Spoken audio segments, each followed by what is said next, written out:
Welcome to Mind, Muscle, and Metabolism, the Jade Teta podcast. Here you get the in-depth science and practical tools needed to change your body, optimize your health, and elevate your mindset. I'm Dr. Jade Teta, and here is what I want you to know. You are different.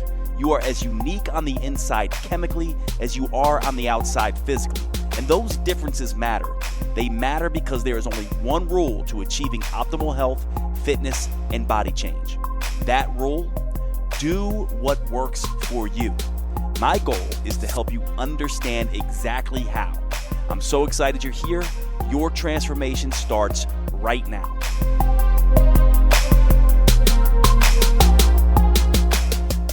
Welcome to the Jade Teta podcast, everybody. This is episode number 11, and today we are going to be talking about a critical thing when you're trying to understand the metabolism, and that is the idea of a framework I have developed called the 4 Metabolic Toggles. Now, what most people think is that there is one way to attack the metabolism, to get the metabolism to do your bidding, and that is the eat less, exercise more, or dieting model. They believe that this is the way to do it. Eat less calories, burn more calories through exercise, and you will achieve sustainable, predictable, linear results. The truth of the matter is, of course, this does not work. Research has proven without a shadow of a doubt it does not work. We have study after study after study telling us the futility of this model. The success rate is less than 5%. Some think even lower. Most people who go on these diets gain the weight back. Not just most, almost all of the people who try to just eat less and exercise more gain the weight back. Over 95%.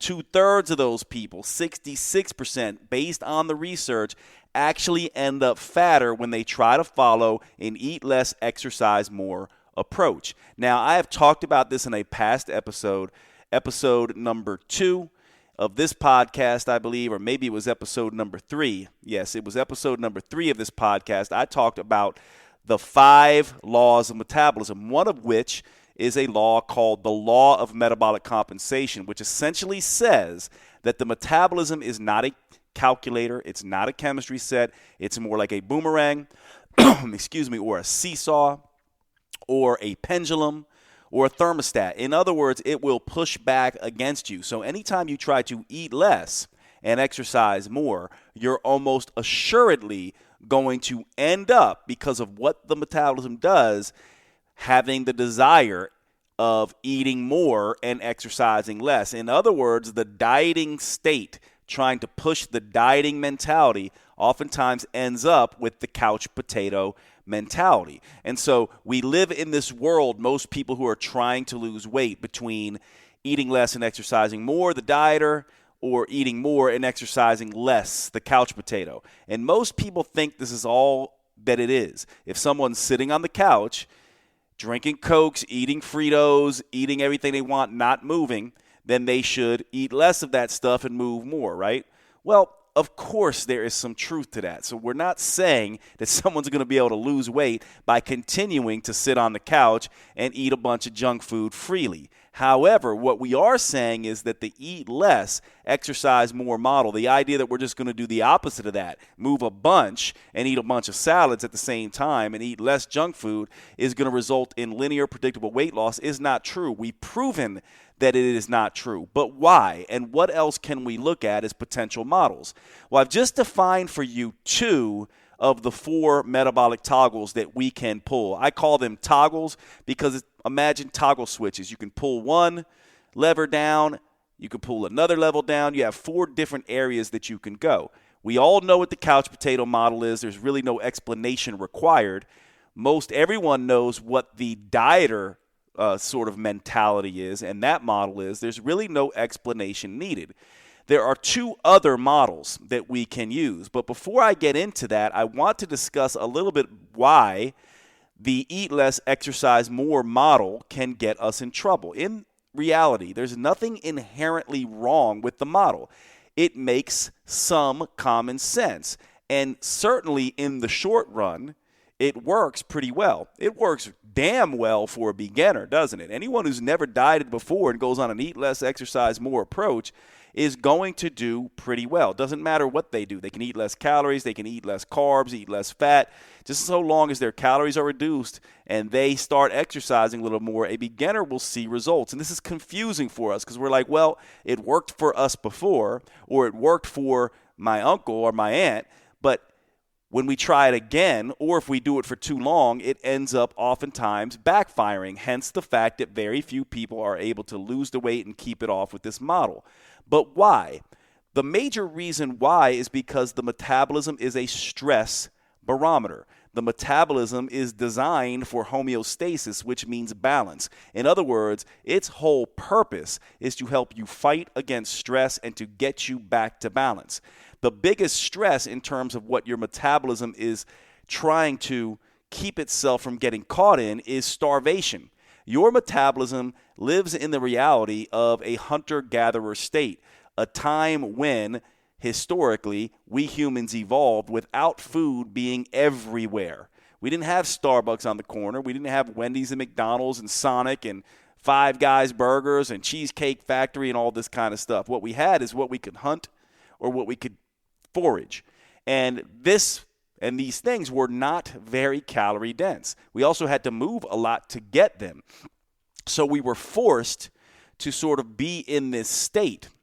However, what ends up happening is when we do anything for too long, our metabolism, because of its stress barometer nature, because of its seeking of homeostasis, because it wants to protect us from starvation, it will increase the drive to eat. So when food was sparse for our hunter-gatherer ancestors, it was a good thing that our bodies increased hunger and increased cravings. So we were motivated to go find food rather than sitting around in our caves and starving to death. That is an important concept to understand. The hunger and the cravings motivated the movement. So in a sense, when our hunter-gatherers were in trouble for food, they had a built-in mechanism to help them assure they did not starve. We still have that mechanism today. The fact that we get hungry and have cravings whenever we have a shortage of food is testament to that. So that is important to understand. But what we also need to understand is that today, in today's day and age, we can consume 1,000, 2,000, 3,000, maybe even 4,000 calories in one sitting. Food is everywhere, and so we are constantly inundated with signals to the metabolism about food being available. If we voluntarily try to decrease our food intake, our metabolism is going to be consistently and continuously driving us to consume more food to protect against starvation. And this is why most people fail. Not to mention, whenever we have a situation where food is sparse and our metabolism is in trouble, after a little while, it will start to compensate and slow down its metabolic rate to a degree so we can conserve energy. So not only are we seeking highly palatable, calorie-dense foods when we go on a voluntary diet, but our metabolism will slow down as well.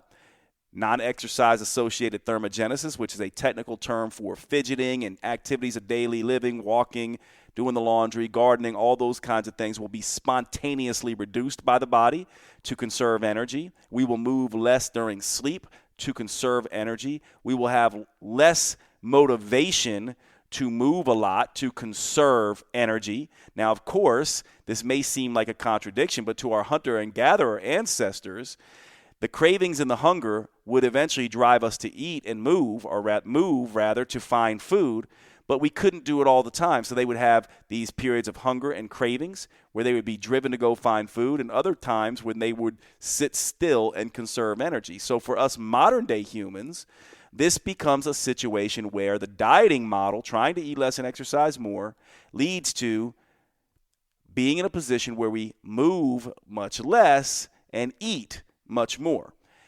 This is the battle that we're against. Now, what I'm going to suggest to you is that there are two better ways to do this. Before I do, though, let me talk to you about something that I find interesting. Isn't it interesting that both the eat less, exercise more people, the dieter people, are always dealing with, or not always, but frequently dealing with hunger and craving and energy issues. In other words, their HEC, hunger, energy, and cravings, HEC, HEC, is out of check. And isn't it funny that the couch potato is also suffering from the same thing? It's not as if they're satisfied. They crave more of the sweets and the fatty foods and the junk foods, don't they? And so they also have their HEC out of check, their hunger, energy, and cravings out of check. Why? Why would these two models, eat less, exercise more, and eat more, exercise less, both have their HEC out of check? The reason is because both are stressful for the metabolism. Obviously, a slow, fat caveman is going to not be able to survive. And obviously, a starving, hungry caveman is not going to be able to survive. These are stressful situations for the metabolism. The metabolism is out of balance. It does not like that, so it will throw HEC out of check and put in compensatory mechanisms to try to right the balance. If you're over fat, if you're overeating, you will have HEC out of check. If you are sort of in a position where you're dieting, you will have HEC out of check. Now, one confusing thing here and a bit of science really quickly. You might say, well, Jade, why would that be? Why would an overweight person, why would they have hunger, energy, and craving issues? They're not starving. They have plenty of energy. Why wouldn't, if the metabolism is smart, why wouldn't it compensate by making them want to exercise more and decreasing their hunger and cravings?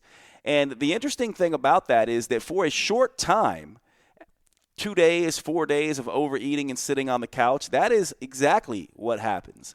But over time, as the fat cells begin to grow, what happens is there's a hormone called leptin that is made in the fat cell, released from the fat cell, and goes and talks to the brain. Remember, I talked before about the idea that hormones are your internal mailmen. They send signals to the cells about what's going on in the outside world. They also send signals to other cells about what's going on in the inside world. So if your fat cells want to get a message to the brain about how much fat they contain, they would have to send their mailman. Well, their mailman is a hormone called leptin. So leptin goes to the brain and says, hey, brain, we have tons of fat on our body. So be less hungry, have less cravings, and speed up your metabolism a little bit.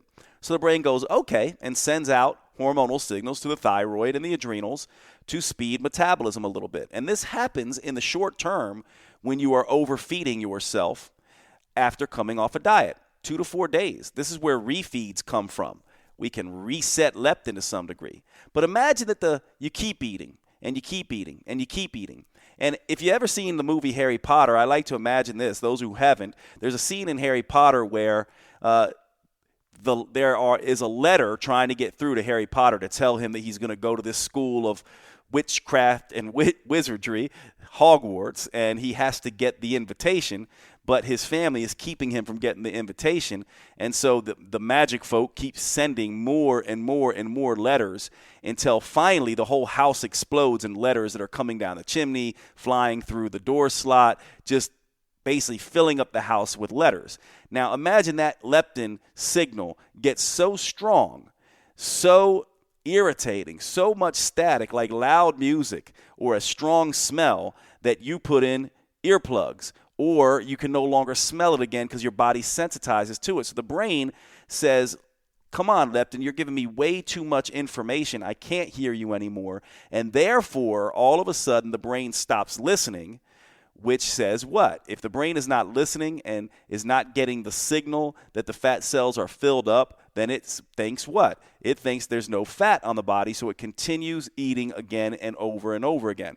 So both high leptin, very high leptin levels that happen in a continuous overfeeding state, and very low leptin levels that happen in starvation, both send the same starvation signal to the brain because of this leptin resistance. And so what you have happen is two situations that seem opposite having the same effect. This is why the fat couch potato and the exerciser and dieter, the eat less, exercise more person, are both suffering from hunger, energy, and cravings issues because in the case of the couch potato, they are leptin resistant. And in the case of the dieter, they have low leptin levels. In both cases, the brain isn't getting the signal from leptin, and therefore it says slow down the metabolic rate and increase hunger and energy and cravings. A disastrous response for the person who's already fat and not a great response for the dieter. Quick break. Want to tell you about a resource you are definitely going to want to check out. I know not all of you are metabolic experts. You're not scientists. You're not biochemists. You don't necessarily know about hormones and endocrinology. So I created a free program for you, Metabolism School, to help you understand this stuff in more detail. If you would like the free course, you can go to drjade.com/metabolism-school. drjade.com/metabolism-school. Get the free Metabolism School resource. It'll teach you everything you need to know in depth and really get you caught up on the science. Thanks so much, guys. Back to the podcast. So, what we're now learning is that getting yourself in this back and forth is the worst thing you can possibly do. There is a reason why your brain is going on this starvation binge response. You know, you go on a diet for a week, 2 weeks, then you find yourself off the diet for 2 weeks, 2 months as a result of having gone on the diet. So what are other ways that you can approach this? Well, you can also, in addition to eating more and exercising less, the couch potato, and eating less and exercising more, the dieter, you can also eat less and exercise less, which is much more in line with what our traditional hunter-gatherers did. It's also much more in line of what our great-grandparents did on the farm, and much more in line of what the traditional Europeans did, the traditional Parisians. To some extent, when I go to Paris today, you'll see some of this. People eating, they eat baguettes and they drink wine, they do coffee, but they eat very sparsely and they walk a lot more than we do in the Western world. This is also the reason why a lot of times if you move to a city like New York City or London or Paris and you're walking a lot, you are essentially now getting back into the state of eating less and exercising less oftentimes. Because in an eat less, exercise less state, it's not that you're exercising a ton, it's that you are moving a lot, you're walking a lot, which is different than exercise. Movement, walking, should be seen as different than exercise. I talked about this in a past episode, and in that episode I talked about the idea that non-exercise associated thermogenesis, which is activity of daily living, compared to exercise associated thermogenesis, which is structured exercise, is about 15 to 20% of total metabolism. NEAT is, non-exercise associated thermogenesis is, whereas EAT, exercise associated thermogenesis, is only about 5 to 10%. So NEAT is a much bigger component. The other interesting thing about non-exercise associated thermogenesis versus exercise associated thermogenesis is that walking and activity of daily living do not spike the hunger and appetite as much as exercise may for most people. And so with an eat less, exercise less approach, you're not exercising a ton, which is not triggering appetite like it can in some people. You're moving quite a bit, but because you're not as hungry, you also typically will eat less food and do less exercise.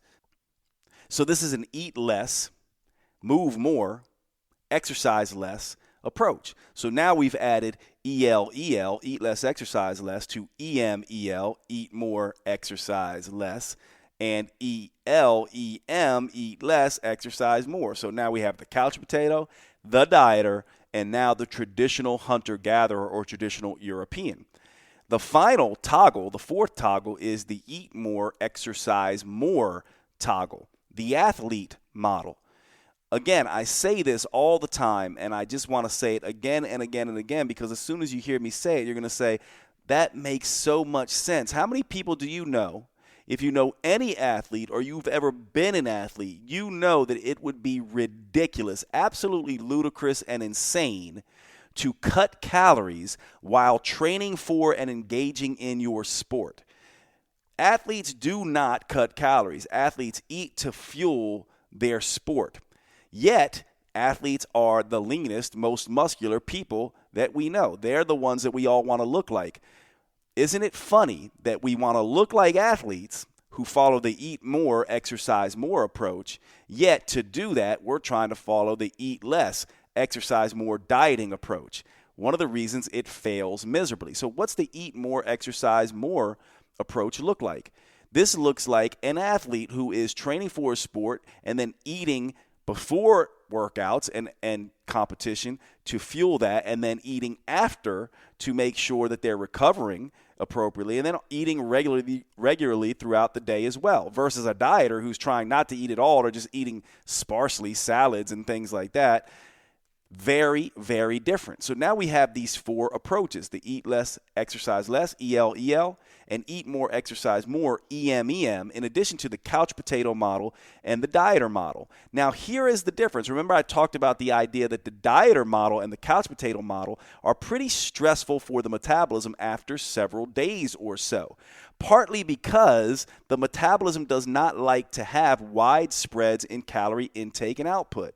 If you have a calorie intake of 2,000 and a calorie output of 4,000, that is going to stress out your physiology. Your metabolism is going to say, what's going on? We're not going to be able to keep this up for long.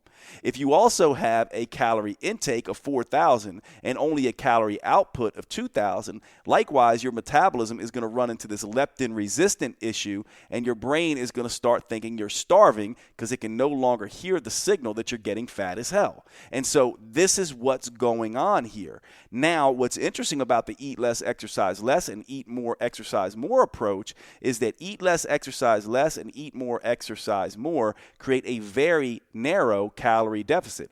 And you can even, in the case of eat more, exercise more, create a calorie surplus in that case and try to gain muscle. But instead of creating 500, 1,000 calorie differences in like eat less, exercise more, and eat more, exercise less do, ELEL and EMEM only create 200, 300 calorie deficit, so that it's not as stressful for the metabolism. And many people can live in these states for a very long period of time without compensation.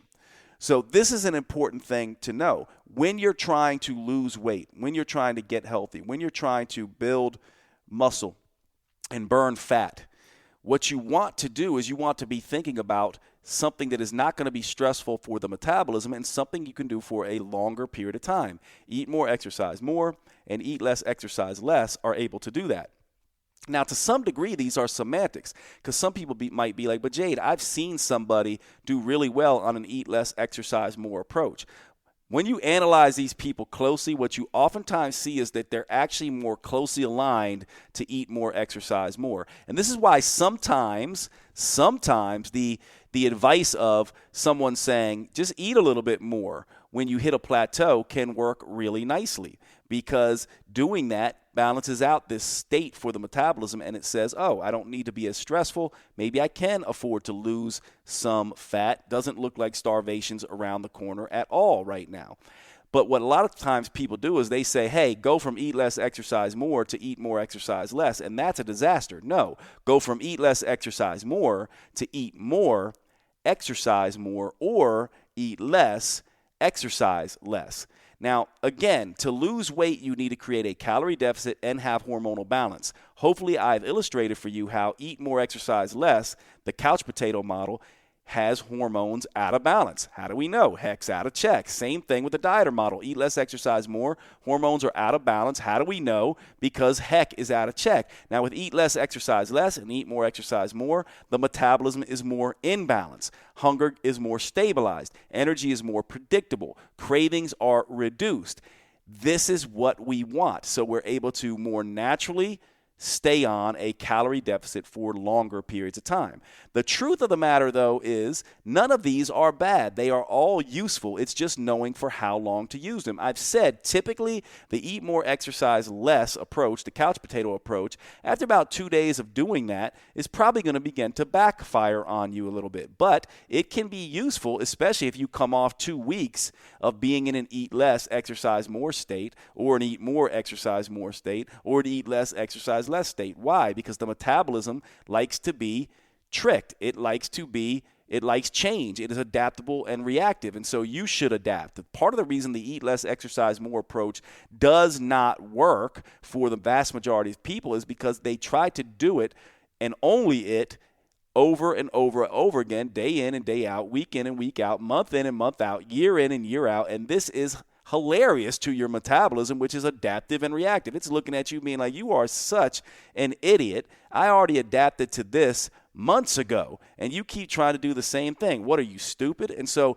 you need to pull another toggle. You need to go to another toggle. Either eat less, exercise less, or eat more, exercise more, and you'll oftentimes see you come right off of this plateau. I think it would be better if you just chose to live and either eat less, exercise less, or eat more, exercise more. And this should be wonderful news for those of you who do not like super intense exercise all the time. You don't need to be doing super intense exercise. You can adopt an eat less, exercise less approach, and you can live a very healthy, fit, long life.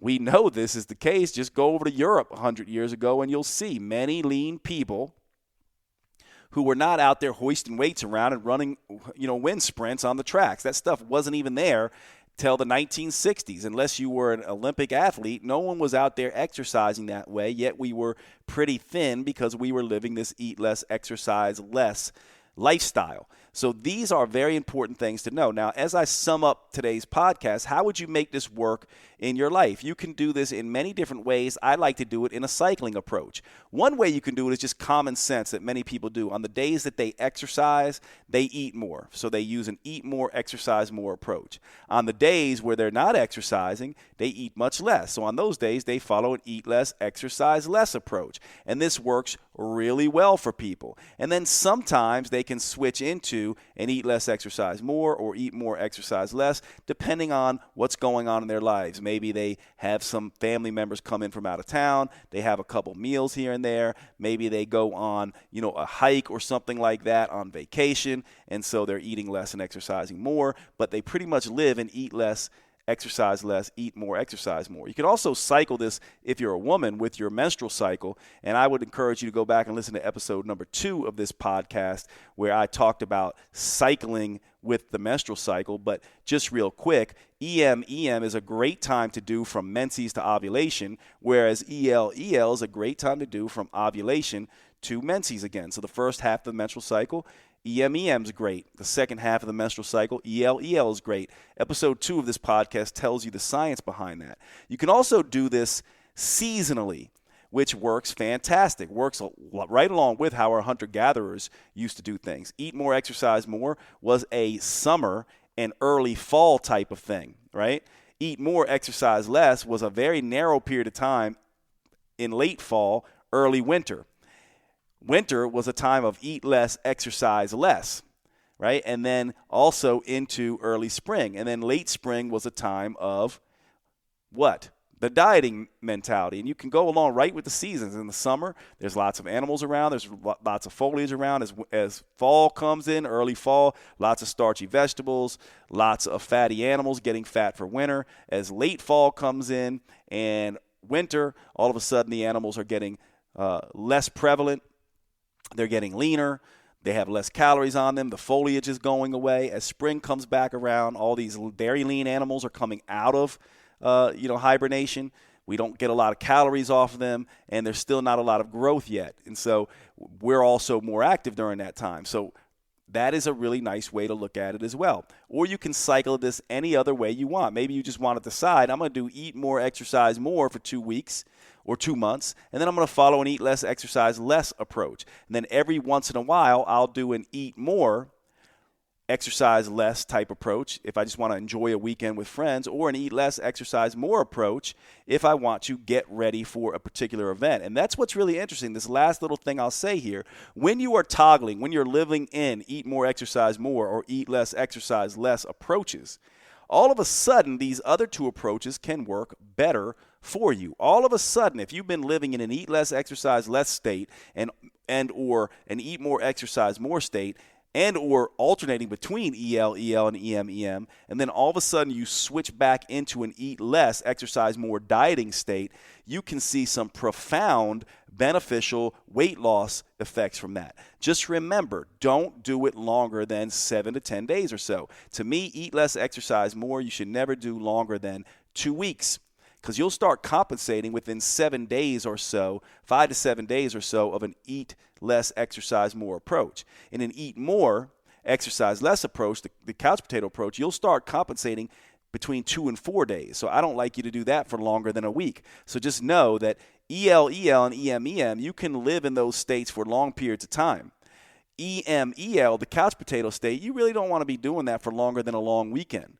And then eat less, exercise more, you really don't want to be doing that for longer than 2 weeks. And now you can pull these 4 different toggles and get better results, achieve the calorie deficits, and keep the hormonal balance in check and keep the stress off your metabolism. So I've been rambling on a while now. I'm going to go ahead and stop the podcast right here, but I hope that is useful for you and you find it profound. If there's one thing that I have taught in my clinical history in weight loss, this model is the most freeing model. It works with our lifestyles. It gives a lot of flexibility so you can fit it into your life and how you want to do things, and it works better than anything else out there. All right, guys, thanks for being on the podcast today, and I will catch up with you soon.